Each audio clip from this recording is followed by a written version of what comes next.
Here we go. Here our spinach is ready.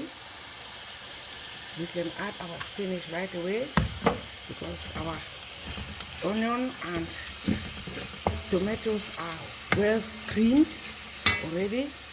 So we just bring in everything now and we finalize it. So that is how we are adding that, and we are also adding the fish.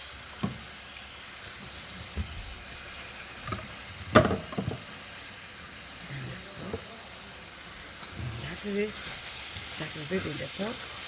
And very soon we will serve it. It's easy to go. Thank you. This is our process. It's complete right now.